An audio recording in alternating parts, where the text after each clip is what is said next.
గారు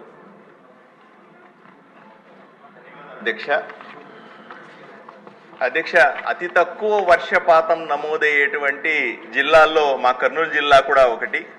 అత్యధికంగా రైతులు వలసపోయే జిల్లాల్లో కూడా కర్నూలు ప్రథమ స్థానంలో ఉంటుంది అధ్యక్ష. అత్యంత నిర్లక్ష్యం. ఎందుకంటే అధ్యక్ష మీ ద్వారా దృష్టికి తీసుకొస్తాను. గత ప్రభుత్వం జగన్మోహన్ రెడ్డి ప్రభుత్వం జలయజ్ఞం పేరుతో ప్రాజెక్టులన్నీ పూర్తి చేస్తామని చెప్పి 5 ఏళ్లలో ఒక్క తట్టెడు మట్టి కూడా వేయలేదని మీ దృష్టికి తీసుకొస్తాను అధ్యక్ష.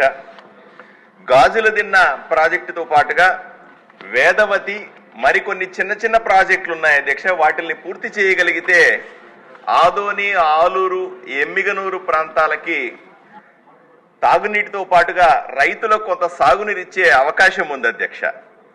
ఎందుకంటే ఇప్పుడు అనంతపూర్కి ఎగువ తుంగభద్ర ఎగువ కాలువ నీళ్లు అందిస్తూ ఉంటే తుంగభద్ర దిగువ కాలువ ద్వారా మాకు కొన్ని నీళ్లు, తాగే నీళ్లు వచ్చే అవకాశం ఉంది. కొంతవరకు సాగు నీటి అవకాశం కూడా ఉంది అధ్యక్ష.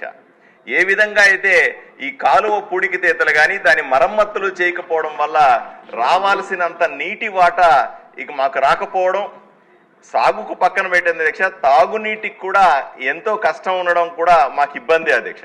పక్కనే దిగువ కాలం నుంచి నీళ్లు పోతా ఉంటే కూడా ఆ పక్కనే 20 కిలోమీటర్లు 30 కిలోమీటర్లు కూడా తాగడానికి నీళ్లు లేవు అంటే ఎంత దుస్థితి ఉందో ఒకసారి ఆలోచన చేసుకోవాల్సిన అవసరం ఉంది అధ్యక్ష. తప్పనిసరిగా మీ ద్వారా గౌరవ మంత్రి గారికి నేను విన్నవించుకుంటా ఉన్నాను.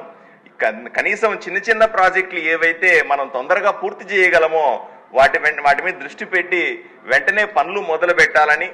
ఏ ప్రభుత్వం వచ్చినా సరే రాయలసీమకు అన్యాయమే జరుగుతుంది. ఏ ప్రభుత్వం వచ్చినా సరే కేవలం వాగ్దానాలకు మాత్రమే పరిమితం అవుతారనే విషయాన్ని కాకుండా ఈ 5 సంవత్సరాల కాలంలో అయినా సరే పెద్ద ప్రాజెక్టులు ఎలాగ మొదలవుతామని, చిన్న చిన్న ప్రాజెక్టులు ఏవైతే కనీసము తాగునీటి కోసం అవసరమైనటువంటి ప్రాజెక్టులని వాటి చేస్తే వారానికి ఒక్కసారి మా ప్రాంతంలో అంతా అధ్యక్ష వారానికి ఒక్కసారి తాగడానికి మంచినీళ్ళు వస్తాయి అధ్యక్ష. దీన్ని వెంటనే అరికట్టాల్సిన అవసరం ఉందని మీ ద్వారా గౌరవ మంత్రి గారికి విన్నవించుకుంటున్నాను అధ్యక్ష. జయ నాగేశ్వర రెడ్డి గారు.